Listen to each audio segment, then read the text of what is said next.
Audio on demand from Vision Christian Media. You're listening to Momentum, a show that helps men succeed in life.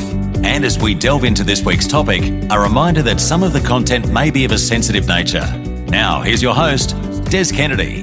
Welcome to this week's Momentum. Tim and Des, so thrilled to be back with you once again, and we really appreciate you tuning into the show.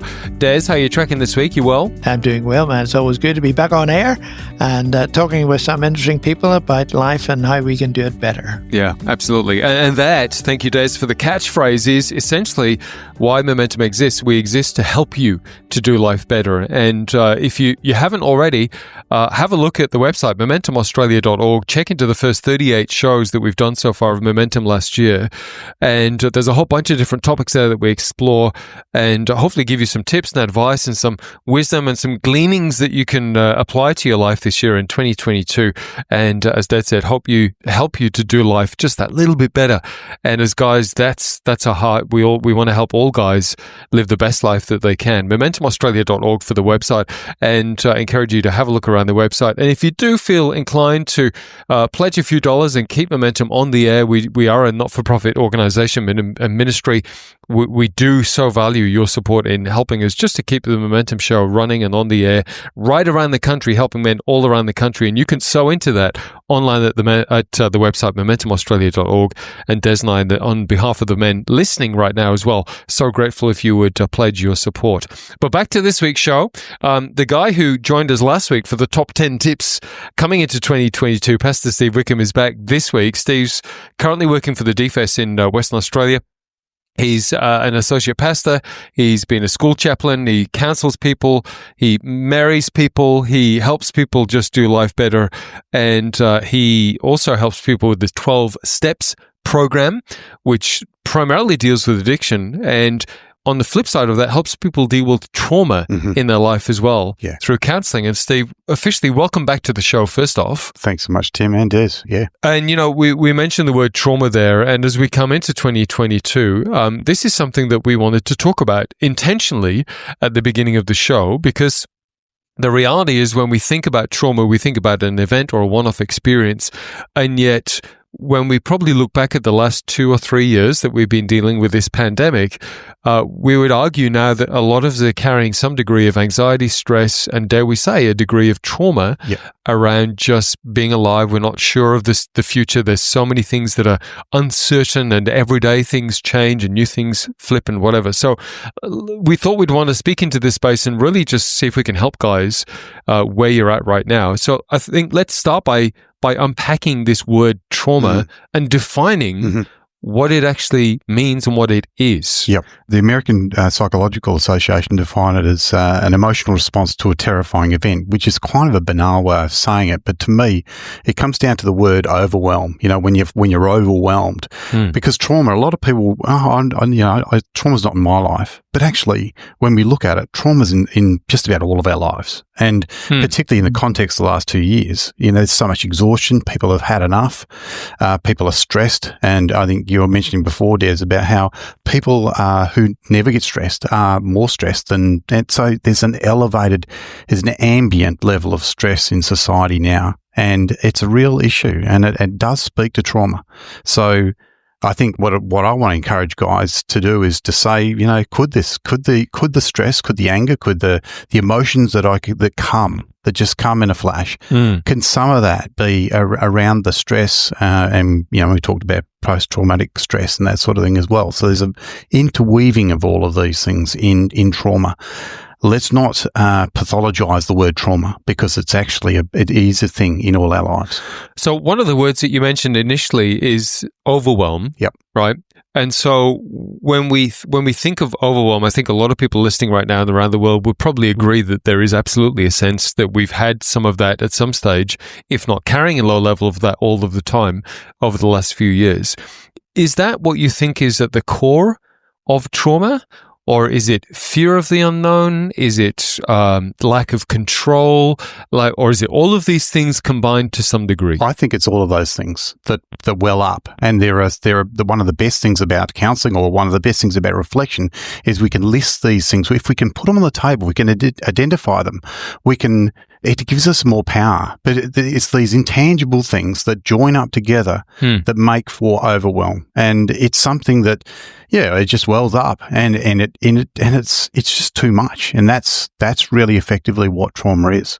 So Steve, just another question. I mean, obviously, people in their childhood and growing up have different degrees of goodness and badness in their world, some of which causes stress and emotions. So, as a man who's in his 20s, 30s, 40s, right through to an old man like me, I mean, how much does those early years sow into what we see as trauma right now?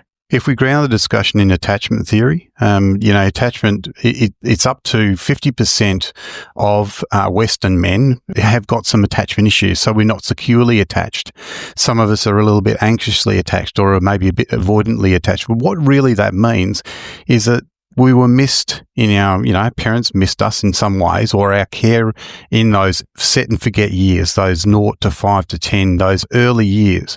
And I call it a set and forget because once it's set there, then we've got some of that it's not just the biology, but some of the culture that we've learned, we've grown up with. Can I ask you just to clarify that again? Because I've heard that term before, the attachment thing and what you were saying there. So just describe what that actually is. Is that like that we didn't feel connected to our parents, we felt rejected, we felt abandoned at times, or not, or unsafe? What exactly is that? Well, essentially there are 4 styles. One of them is secure attachment, and there is 3 that are insecure. And 2 of them, the worst one is kind of a disorganized kind of style of attachment where that's where personality disorders can come out. And one of the good things about today is that we're actually diagnosing more ADHD. We're diagnosing more, and it actually helps us to understand why it is I flash off in anger, or why it is I do that. But, so many of us, and I wouldn't consider myself particularly securely attached, and I've had to work through issues. And I think that's a big issue in a lot of our lives. Okay. You're listening to Momentum, by the way. We are so thrilled that you've joined us on the show. It's Tim and Des with you, and our special guest is Pastor Steve Wickham. MomentumAustralia.org is the website where you can find out a bit more about the show. We're talking about trauma this week. And Steve, we've talked about what trauma is. Des, brought in the discussion of some of us, all of us to some degree have some childhood trauma and things like that. Let's look at then how do we actually diagnose that we might be carrying something? Because for some of us, we've always just had a short fuse, or there was subjects that we were just a little prickly around. How do we know that that's actually trauma that's unresolved in our life, or something that's unresolved in our life that needs attention? Yeah. Yeah. What are those signs and indicators that we can look at as men? Yep. And for men listening now, that they go, oh, okay, I'd never actually thought about that, that was connected to something back at when I was 5 years old and this happened to me. Yep. Like, how do we make that connection? Well, 2 things, and this comes from the peacemaking background that I've got as far as attacking and escaping. If we withdraw, and we're withdrawing, or they've got the opposite response of anger. Fight, flight, freeze, and fawn. Those are the 4 kind of trauma responses. Fight, flight, freeze and fawn. So fawn. Fawn is really seeking people's approval or agreeing when we don't agree. And actually, sort of. It's smiling in the face of danger. We're actually fearful inside, and we're just trying to appease the other person. So fawning is a trauma response. Freeze, deer in headlights. It's that kind of, I don't know. Maybe you freeze in your mind, or you don't know how to respond. So those are the 4 common trauma responses. But anger, emotions that spring up out of nowhere, and the person who's on the receiving end, I just want to encourage that person to sit in the space and to be compassionate. That not all of these angry responses and that sort of thing are because the person's bad. A lot of it can be because there's trauma there. So I want to jump in and say you've got a blog that you've written about this, and if you're listening right now, you can do this at a separate time after the show. But Steve Wickham Counselor is Steve's website. You can Google that, and then you'll take you to the website. You'll find the blog and the article that you've written on trauma and post-traumatic stress. And you say this: trauma responses are not a choice; they're a conditioning. So the person cannot be blamed for reacting or overreacting. Yep. And I think that's huge. Yeah, it is. Because often we look at people and this reaction or what we perceive as an overreaction, and we kind of want to blame the person and go, well, get a hold of yourself. Where's your self-control? Yeah. And yet the reality is, if there's something that's happened as a trauma response, it's been a conditioned response as opposed to a choice. And that's exactly what you're saying. So unpack that a bit for us. Well, the other thing in that is we condemn ourselves and judge ourselves because we've overreacted and that sort of thing. Right. But if something happens in a flash and you don't have that ability and there's something deeper in that, and that's something to press into. And obviously, if we have a trigger, triggering is a word. I'm glad it's actually a word these days. It's a thing. Explore it. Try and understand what leads up to it, and so you can work your way through it. And that is post-traumatic stress. It's how triggering occurs. And, again, it's the person who's sitting with you. Maybe it's a wife or a partner or a mother or whoever it is. Just to have the compassion to think there's an invitation to work through something rather than condemn or judge the person. We're going to take a short break and come back and explore this some more. We're talking trauma this week on Momentum with Pastor Steve Wickham. On the other side of the break, we're going to look at some specific scenarios where you might be able to relate to some things that perhaps you are carrying in your life, where you can go, oh, okay, that's as a result of that, and that I can relate to. We're going to explore some of those and then give you some tips as to how to work through this. And, as we started the show by saying, well, we're all carrying a degree of some level of this after the last few years of the pandemic that we've been going to. So stay tuned for more on the other side of this break. In the meantime, love you to check out the website, momentumaustralia.org. You can find out more about the show. You can also check out previous episodes of the show and find out a bit more about Des and I and what the show hopes to achieve. You are listening to Momentum. We're going to be back real soon with Pastor Steve Wickham. Stay tuned. You're listening to Momentum, a show that helps men succeed in life. Find out more at momentumaustralia.org. If this program has highlighted something you'd like prayer for, we'd love to pray for you. Call 1-800-PRAY-FOR-ME. That's 1-800-772-936. It's a free call. Or text 0401 132 888. You're listening to Momentum, a show that helps men succeed in life.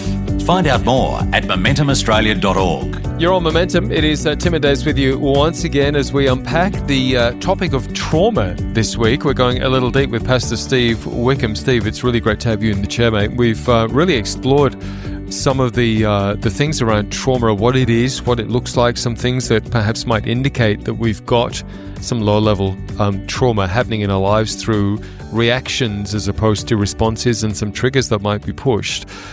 If men have listened to the first half of the show and maybe had some light glow moments or some awareness and things like that around some of the stuff that they might be carrying or dealing with, and we're going to look at some specific scenarios in a moment, but what's a good way to practically take some steps forward to start dealing with that? Awareness is the first key, obviously, to go, okay, I never thought about this. Maybe I've got some stuff I need to look at here.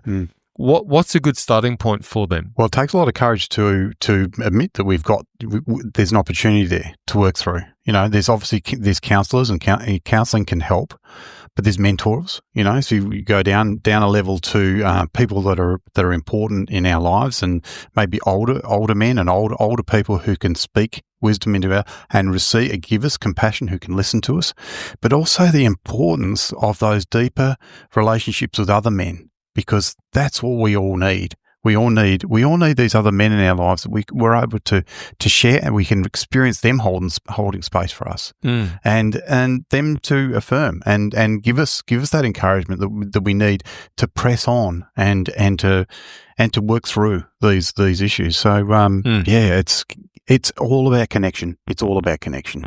Yeah, and there's two sides to that, Steve, isn't there? There's a side that says, I've got a buddy here who will listen to me and encourage me and support me.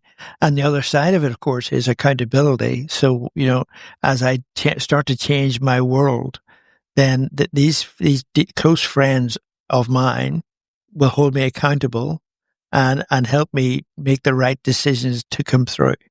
And so that whole man-to-man relationship connecting, all that stuff is so critically important as we go through trauma. And the importance of accountability, but not punitive accountability. So it's accountability that's relational, and that you're not being judged. Yes. We're doing this together, and it's so important, that kind of accountability. Yeah. Well, I think also as well, I think it probably is a balanced approach to go. We probably need some professional help to some degree, and a professional counselor or somebody in that space can help deal with some of the real messy background, or the help us to understand the whys and the things behind that. Yeah. But then having the close friends that know us on that level and can just support us in that space, hold that space with us, listen to what we might be going through, and like you said, hold us accountable to some degree as well. I think it's a balance of the two. In some ways, our friends, our good, mature friends, may actually be an advantage, because I would say, I say this with some hesitation, but not all counsellors are what we call trauma informed. I know that probably from a psychologist, so a lot of those have done study in the area, but one of the things we do get from our friends, or people who know us and have got a real vested interest in our lives, is there's something deeper there as well. So don't be afraid of pressing into that. And it's you what you feel and how you're going. You be your best barometer of that. If you're humble enough to be listening to and you trust others to speak into your life, great. So let me jump in and ask you this, because I journeyed this with my mum, who passed away last year at the age of 71. And there was stuff that happened from birth for me with my mum, which basically caused us to not have much of a relationship throughout my whole 47 years that I was when she passed away. And I confronted my mum several times about this, and she never, ever wanted to have the conversation. And so I've got my own journey of how I reconcile that, and it's a process. But for people listening right now who might be in a similar experience, where they've perhaps had someone in their childhood abuse them, or they've had something happen to them, and they've tried to have the conversation, they've tried to explain it and find forgiveness and healing through that, but the other person just can't go there, doesn't want to go there, won't go there. How do they respond to that?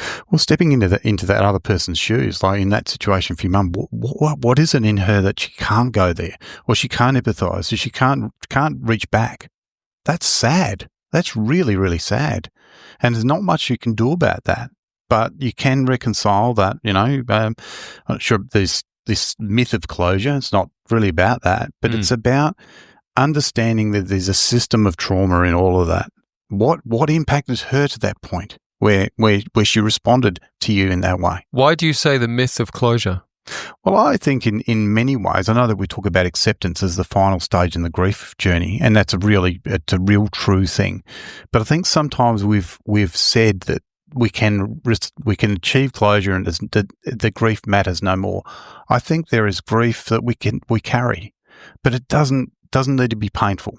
It's something that's reconciled. We do land in a place of acceptance, the things we can't change, and there's a lot of peace that comes from that. Because the alternative to that is blame, isn't it? You hold blame within yourself, and what have I done wrong that's caused this situation, and that's not a good place to be.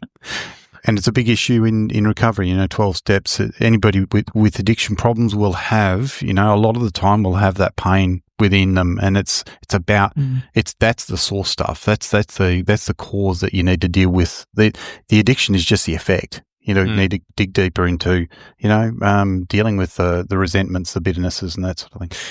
We are just about at the end of the show. It's been a pretty deep show, and there's been lots in this show on trauma.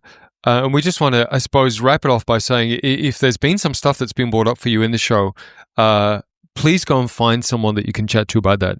Don't sit in this and dwell on it and stuff it down or whatever. We encourage you to go and find, whether it's professional help, have a conversation with a good friend, find someone that you can trust in your life and start the conversation. If you've had an awareness or some light globe moments throughout the show, we certainly encourage you to do that. And also, I just want to point you towards Steve's website as well. If you Google Steve Wickham Counsellor, you can see Steve's website, and he's written a blog on trauma, which expands on this some more and has some really great stuff in it that will help you out. So encourage you to Google Steve Wickham Counsellor. And while we're talking about websites, of course, MomentumAustralia.org is the show's website. You can find out more about the show, why we exist, and some of the previous episodes on the show at MomentumAustralia.org. Steve Wickham, thank you so much for your time today. It's been an incredible chat. Really appreciate your words of wisdom. Thank you so much, Tim and Des. Can I just say, guys, at the end of the show, if there's men listening in and you're struggling and you don't know where to turn to, please seek help. Go to Beyond Blue, Lifeline, anywhere you can find help is worth doing. But having men around you who can help support you is where we're at. And also, Des, can I thank you for saying that? Can I also say reach out to us at MomentumAustralia.org too? We can potentially point you in the right direction or connect you up with someone that can give you some help as well. MomentumAustralia.org. That's it for this week's show. Thank you again to Steve. Des, appreciate your input, my friend. And we'll catch you next week on Momentum. Take care. You've been listening to Momentum, a show that helps men succeed in life. For more information or to hear this week's show again, go to MomentumAustralia.org. You can also access a whole range of resources to help you on your journey and to get in touch with the team at MomentumAustralia.org.